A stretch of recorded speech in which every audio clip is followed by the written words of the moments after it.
చిన్న సాక్ష్యం, అంతా కాదు, యవ్వన ప్రాయంలో జరిగిన చిన్న సాక్ష్యాన్ని మీ ముందుంచాలని ఆశపడుతున్నా. హల్లెలూయా. షార్ట్కట్లు ఉంటాయి, అర్థం చేసుకోండి. ఎందుకంటే యవ్వన ప్రాయంలో జరిగిన విషయాన్నే మీ ముందు ఉంచాలని ఆశపడుతున్నా. ఎందుకంటే ఇక్కడ యవనస్తులు చాలామంది ఉన్నారు. ఇది యవనస్తుల కూడిక. మరి యవనస్తులందరూ కూడా బలపరచబడాలని, యవనస్తులందరూ మరి ఈ కంప్యూటర్ యుగంలో మరి ఉన్నటువంటి టెక్నాలజీ కంటే యవనస్తుల యొక్క మైండ్ చాలా స్పీడ్గా పరిగెడుతుంది. హల్లెలూయా. నానా విధాలుగా పరిగెడుతూ ఉంటుందండి. అది ఎక్కడ ఆగదు, ఫుల్ స్టాప్ పెట్టదు అక్కడ, అది పరిగెడుతూనే ఉంటుంది. ఎవరో ఒకరు వచ్చి అక్కడ ఆపాలి, ఆపితేనే కానీ అది ఆగదు. హల్లెలూయా. అటువంటి స్పీడ్ యుగంలో యవనస్తులు ఉన్నారు. ఏంటండి, పాపము జోలికి మనం వెళ్ళవసరం లేదు, పాపమే మన దగ్గరికి వచ్చేస్తుందండి. అటువంటి భయంకరమైనటువంటి దినాలు ఈ దినాలు. అటువంటి దినాలు ఉన్నటువంటి యవనస్తులు ఇక్కడ చాలామంది ఉన్నారు. కనుక ప్రియులారా, అది పెద్ద గొప్ప సాక్ష్యం ఏది కాదు, కానీ ఆ సాక్ష్యం వలన కొద్దిగా మీ జీవితంలో చిన్న మార్పు వస్తుందని ఉద్దేశించి మాట్లాడుతున్నాను. నన్ను వేరే విధంగా మీరు చూడకండి. దేవునికి స్తోత్రం. హల్లెలూయా. దేవుని యొక్క వాక్యం చెప్తుంది ప్రియులారా, ఈ యవనస్తులు దేని చేత వారి నడతను శుద్ధిపరుచుకుంటారు? నీ వాక్యమును బట్టే కదా, దాన్ని జాగ్రత్తగా చూసుకున్న దాన్ని బట్టే కదా. హల్లెలూయా. ప్రియులారా, ప్రతి ఒక్కరూ దేవుని యొక్క వాక్యాన్ని బట్టే మన జీవితాలు మార్చుకోవాల్సి ఉన్నది. ప్రియులారా, నా సొంత రక్షకుడిగా ప్రభువైన యేసుక్రీస్తు వారిని అంగీకరించింది 24వ సంవత్సరంలో. హల్లెలూయా. 24వ సంవత్సరంలో నా సొంత రక్షకుడిగా యేసుక్రీస్తు వారిని అంగీకరించాను. ఇప్పటికీ నా వయసు 54 సంవత్సరాలు. హల్లెలూయా. హల్లెలూయా. మీకు 54 అంటే చాలామందికి డౌట్ రావచ్చు, పాస్టర్ గారు మీకు 54 సంవత్సరాలు ఏంటి అని. నాకు 54 సంవత్సరాలు. హల్లెలూయా. ప్రియమైన దేవుని బిడ్డలారా, మరి నా 19వ ఏట నుంచే వేటాడడం మొదలుపెట్టాను. నా 19వ ఏట నుంచి, నా 19వ సంవత్సరం నుంచి వేట, తెలుసు కదా యవనస్తులు బాగా తెలుస్తుంది. వేటాడడం నేను చాలా మొదలుపెట్టాను. ప్రవక్త గారు ఆడిన వేట కాదండి ఇది. హల్లెలూయా. హల్లెలూయా. లేడీ వేట, ఆ వేట కాదు, ఇది లేడీ వేట. హల్లెలూయా. నేను ఆ టైంలో మరి సినిమాలు ఎక్కువగా చూసేవాడిని. నేను సినిమాలు ఎక్కువగా చూస్తూ ప్రేమ దోమ అనుకుంటూ మరి ఎక్కువగా సినిమాలు చూడడం వల్ల సినిమా యొక్క ప్రభావం నా మీద ఎక్కువగా పడేదండి. సినిమా యొక్క ప్రభావం నా మీద ఎక్కువ పడేది. బయటకు వస్తే చాలు పెద్ద హీరోలా ఫీల్ అయిపోయింది. ఆ హీరో అక్కడ ఏదైతే చూస్తానో అదే హీరో యొక్క ప్రభావం నా మీద ఉండేది. అదే స్టిల్స్ ఇస్తూ అదే అమ్మాయిని చూసిన అమ్మాయిని ఈ అమ్మాయి హీరోయిన్ ఏమో అన్నట్టుగా ముందు బిల్డప్ ఇస్తున్నాడు. అంటే ఆ ప్రభావం నా మీద, ఆ సినిమా ప్రభావం నా మీద అలా పనిచేస్తూ ఉండేదండి. హల్లెలూయా. రిమోట్ దేని బిడ్డలారా, అంత రీతిగా నేను ఒక పెద్ద లవర్ బాయ్ లాగా మరి అనుకుంటూ నా ప్రభావం ఎక్కువగా ఉండేది. మీరు అనుకోవచ్చు, ఏంటి నల్లగా ఉన్నాడు, చూస్తే ఇలా ఉన్నాడు, అందం లేదు, ఇతర లవర్ బాయ్ ఏంటి, ఏంటండి ఇతడు లవర్ బాయ్ ఏంటి అని మీరు అనుకోవచ్చు. పిల్లలు ఆ యవ్వన ప్రాయంలో ఎవరికి ఉండే టాలెంట్ వాళ్ళకు ఉంటుంది. అర్థమైందా? నల్లగొన్నాడా, తెల్లగొన్నాడా, పొట్టుకున్నాడా, పొడుగున్నాడా అనేది కాదు, టాలెంట్ ఎంత ఉన్నది అనేది ముఖ్యం. హల్లెలూయా. నాకు టాలెంట్ ఉంది. ఏంటంటే టాలెంట్ అంటే వాక్ అంటే వాక్చాతుర్యం ఉంది. నాకు టాకింగ్ పవర్ ఉంది.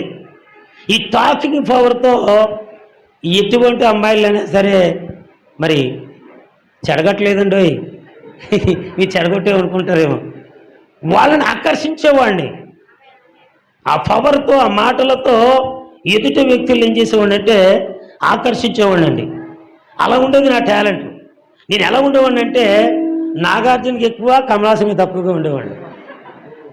ఎలా ఉండే మహానటులు అనమాట. నాగార్జునకి ఎక్కువ, కమలాసన్కి తక్కువ.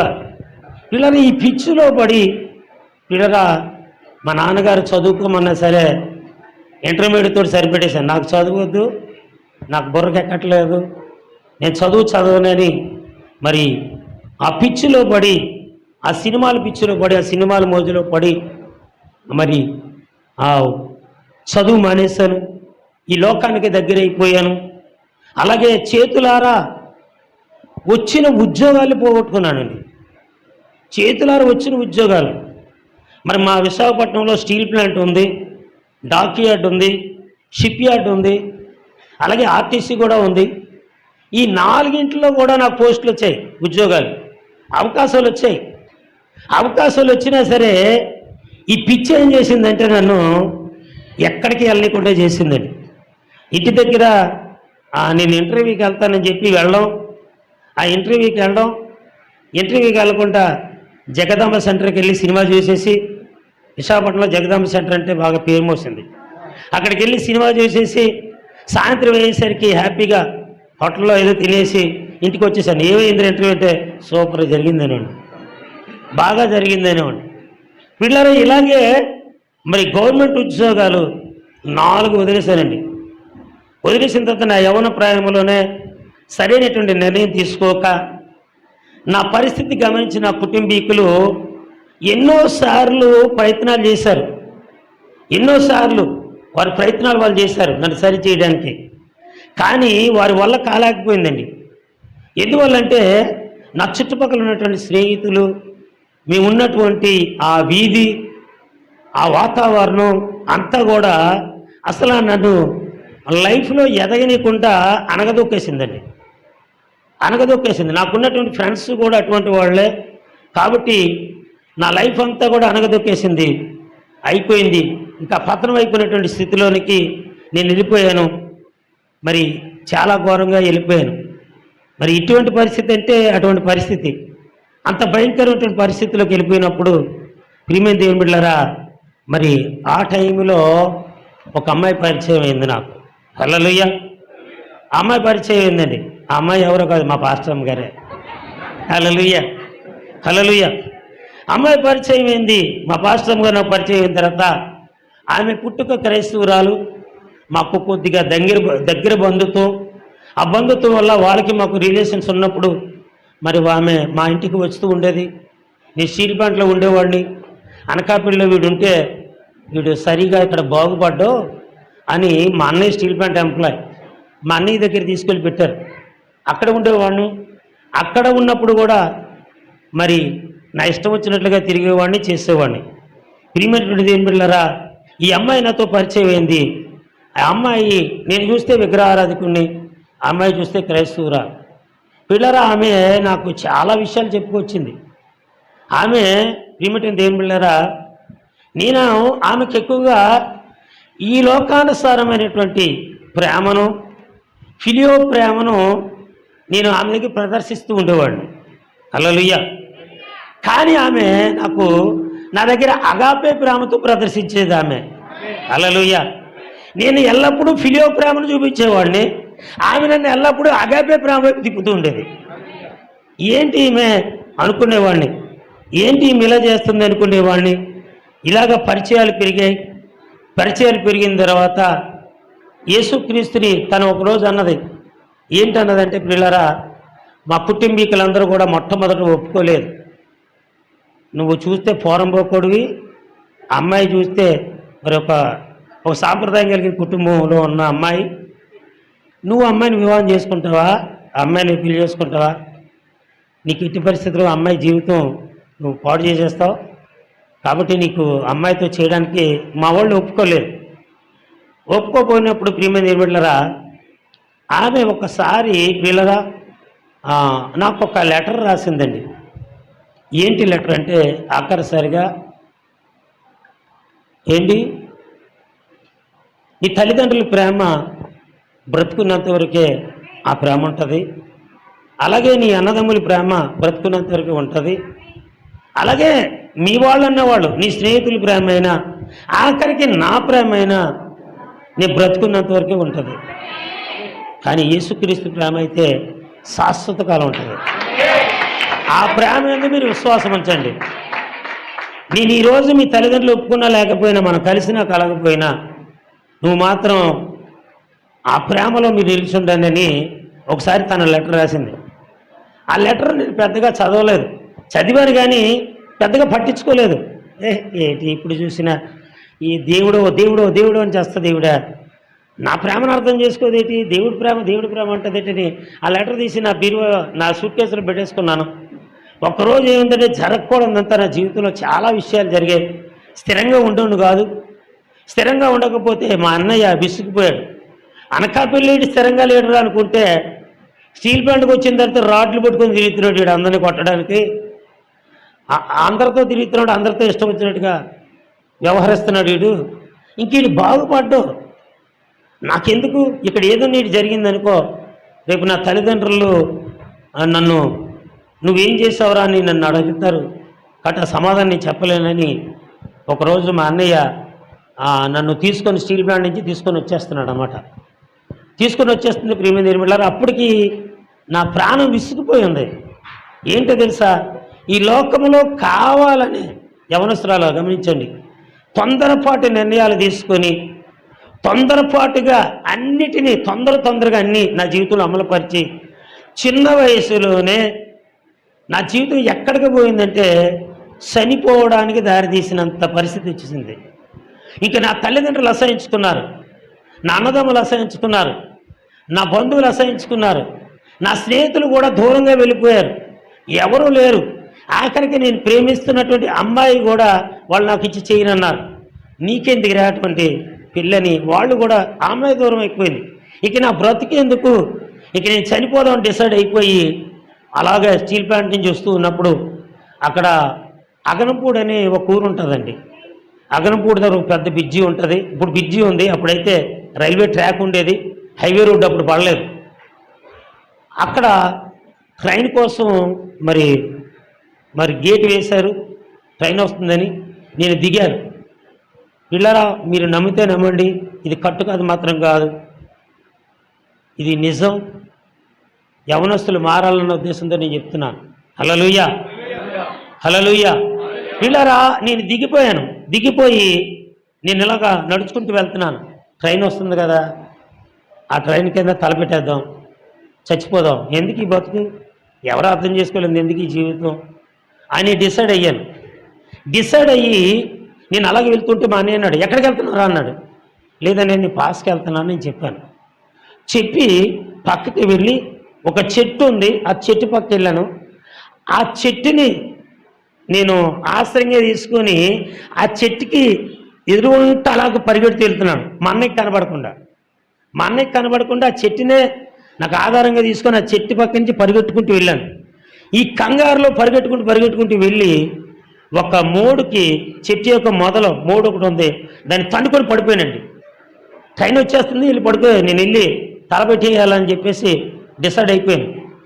ఇంకా ట్రైన్ వచ్చేసింది, నేను పడిపోయాను. కిందని పడిపోయి లేచేసరికి నా కళ్ళు మసకైపోయాయి, నాకేం కనబడలేదు. ఇప్పుడు వెళ్ళారా నాకేమీ కనబడలేదు. కనబడకపోయేసరికి ప్రియమైన దేవుని బిడ్డలారా, నేను ఇలాగ కళ్ళు నిలుపుకునే సమయంలో కళ్ళు నిలుపుకొని చూసేసరికి నాకు ఒక స్క్రీన్ కనబడుతుంది. హల్లెలూయా. ఏంటి ఆ స్క్రీన్ అంటే పిల్లరా, నా భార్య రాసినటువంటి లెటర్. ఈ లోకంలో ఉన్న ప్రేమ అన్నిటికీ అది శాశ్వతకాలం ఉండదు, కానీ యేసుక్రీస్తు యొక్క ప్రేమే శాశ్వతకాలం ఉంటుందని తను రాసినటువంటి ఆ లెటరు నాకు ఆ స్క్రీన్ ముందు కనబడుతూ ఉంది. దాన్ని అలా చూసుకుంటూ ఉన్నాను 2 నిమిషాలు. ఈ లోపల మా అన్నయ్య వెనకాతలు వచ్చేసి నా భుజం మీద చేయి వేసేసరికి నేను మెలకు వచ్చేసాను. ఎక్కడికి ఇంత దూరం ఎందుకు వచ్చావు అన్నాడు. ఏమీ లేదని అన్నాను. నన్ను తీసుకొచ్చాడు, నా తల్లిదండ్రులకు అప్పగించాడు. వీడిని ఏం చేసుకుంటారో చేసుకోండి, నేను విడిచిపెట్టేశాను వీడిని, నాకు వీడికి సంబంధం లేదు అని వదిలేసి వెళ్ళిపోయాడు. నా తల్లిదండ్రులు తిడుతున్నారు, నా చెవులకు ఏం వెళ్ళట్లేదు. అందరూ నాకు అది చూస్తున్నారు, నాకేం వెళ్ళటం లేదు. ఎందుకంటే పోలీస్ స్టేషన్ల గొడవలో ఏంటండి, అమ్మాయిల కోసమే గొడవలండి. నా లైఫ్లో ఏమి లేవు. నేను దొంగని కాదు, వింటున్నానండి, నేను దొంగని కాదు. లేనిపోని గొడవలు ఎత్తి మీద పెట్టుకునేవాడిని. లేనిపోని గొడవలు, పోలీస్ స్టేషన్లు, తగాదాలు, ఇవన్నీ ఏమయ్యంటే పాపం చుట్టుకున్నట్టుగా నన్ను చుట్టుకున్నాయి. ఇదంతా ఎప్పుడు జరిగిందంటే నా భార్య పరిచయం కాక మునుపు. అవన్నీ కూడా పాపము మరి తాచుపాము చుట్టుకున్నట్టుగా నన్ను చుట్టుకున్నాయి. అది నాకు బంధించాయి నన్ను. మరి అప్పుడు వెంటనే ఇంక నేను ఆ ఇంట్లోకి వెళ్ళి, వాళ్ళు ఎన్ని తిరుగుతున్నా నాకు వినపడలేదు, ఆ ఇంట్లోకి వెళ్ళి ఆ బీరువా ఆ యొక్క సూట్ కేసు అంతా తీసేసేసరికి ఆ లెటర్ దొరికింది. మా ఇంటి పక్కనే పార్క్ ఉండేది, ఆ పార్కులో పరిగెట్టుకుంటూ వెళ్ళిపోయి ఆ లెటర్ తీసుకొని మరలా చదువుకొని చాలాసేపు ఏడిసి పిల్లరా ఆ రెండో రోజు నుంచే నేను చర్చికి వెళ్ళడం మొదలుపెట్టాను. హల్లెలూయా, హల్లెలూయా. ఆ రెండో రోజు నుంచే చర్చికి వెళ్ళడం మొదలుపెట్టాను.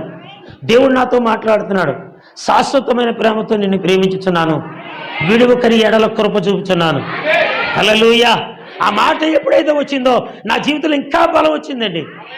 యేసయ్య ప్రేమ ఎంత బలమైందా, ఎంత స్ట్రాంగ్గా ఉంటుందా యేసయ్య ప్రేమ అని అప్పుడు నేను అనుకున్నాను, నిజమే తను చెప్పినట్లు నిజమే, ఈ లోక ప్రేమ అన్నిటికంటే యేసయ్య ప్రేమ చాలా శాశ్వతమైనదని నేను గ్రహించి ఇంకా ఆమెని నా దృష్టిలో పెట్టుకోలేదు, ఇంకెవరిని నా దృష్టిలో పెట్టుకోలేదు. ఇంకా నేను చర్చికి వెళ్ళడం ప్రారంభించాను. చర్చికి వెళ్ళడం నేను ప్రారంభిస్తున్నాను పిల్లరా. నా మీద క్రిమినల్ కేసు కూడా ఉన్నది. ఏంటండి క్రిమినల్ కేసు, ఇంకేంటంటే అంత భయంకరమైన కేసు, ఇంకా నాకు జీవిత కారాగార శిక్ష వేసేయాలి, అటువంటి కేసు పెట్టారు నా మీద. అటువంటి కేసు అండి పిల్లరా. నేను చర్చికి వెళ్ళి ఏడ్చిన తర్వాత ఇంకా దేవా నీవు తప్ప నాకు ఎవరు లేరు అని నేను అనుకున్న తర్వాత పిల్లరా ఆ కేసు విషయంలో కూడా నా తల్లిదండ్రులు ఎవరు రాలేదు. నేనే లాయర్ని పెట్టుకున్నాను, నేనే లాయర్ని పెట్టుకున్నాను. ఎందుకంటే వదిలేశారు, వీడు వేస్ట్ గాడు, వీడు ఎందుకు పనిచేయడం, నా కడుపుని చెడబుట్టాడని నా తండ్రి విడిచిపెట్టేశాడు, మా వాళ్ళందరూ విడిచిపెట్టేశారు, మా అన్నయ్య కూడా విడిచిపెట్టేశాడు. చీకటి దినాలు ఎన్నో దినాలు అనుభవించాను నేను.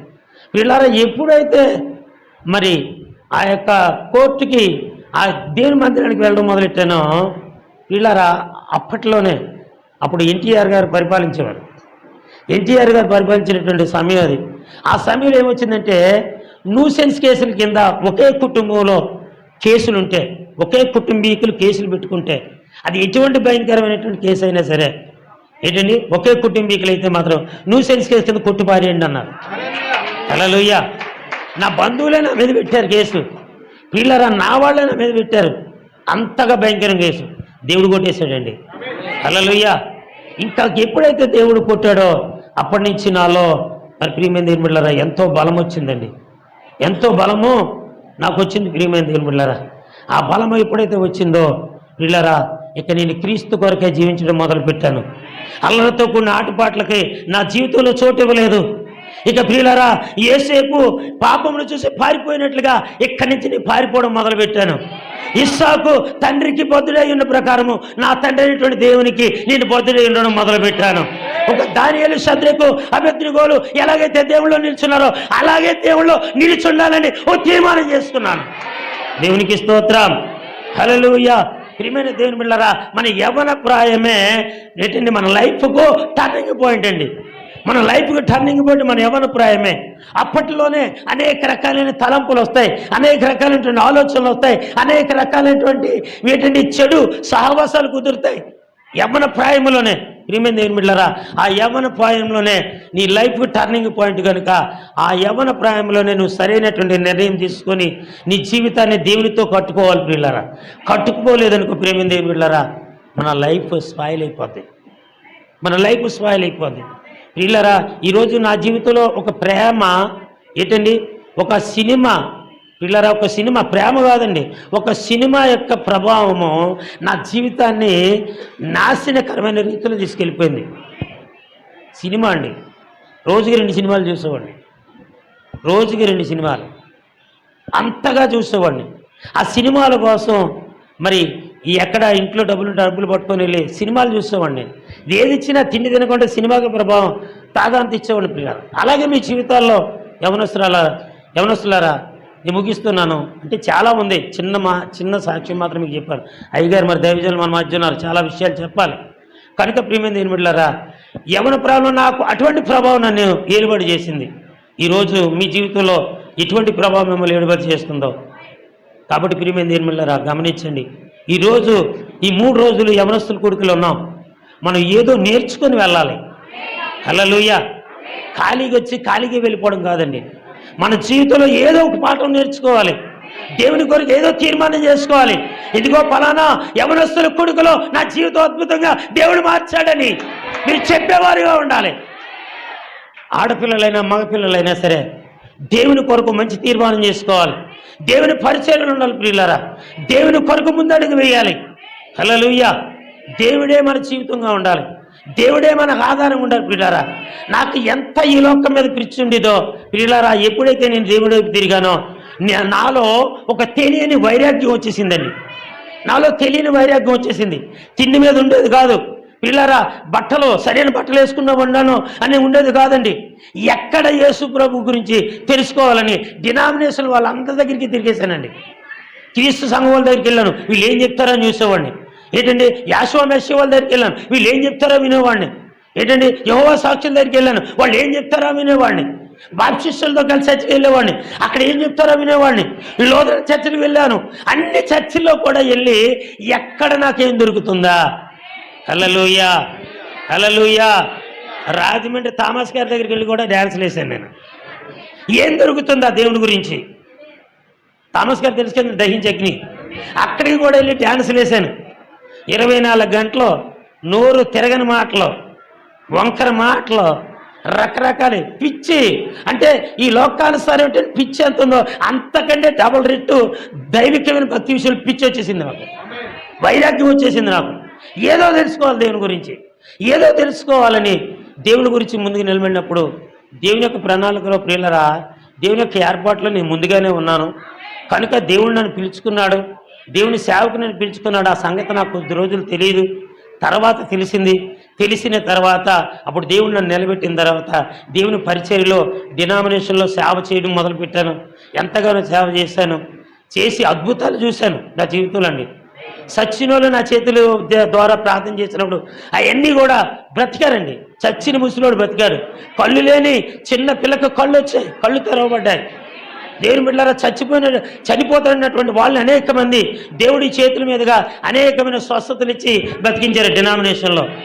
వర్తమానంలోకి వచ్చిందా తెలిసింది. ఇది వరములు ఫలములు మారు మనసు లేకుండానే వస్తాయని తెలిసింది అప్పుడు. హల్లెలూయా. అయితే ఇవన్నీ ఉట్టుదే, ఇందులోనేదో ఉందనుకున్నాను. దేవుడు నన్ను వాడుకోవడానికి, దేవుడు నన్ను నలగొట్టడానికి, నాకు సరైనటువంటి వే చూపించడానికి దేవుడు నన్ను ఇలా వాడుకున్నాడని వర్తమానంలో వచ్చిందని గ్రహించాను. దేవునికి స్తోత్రం.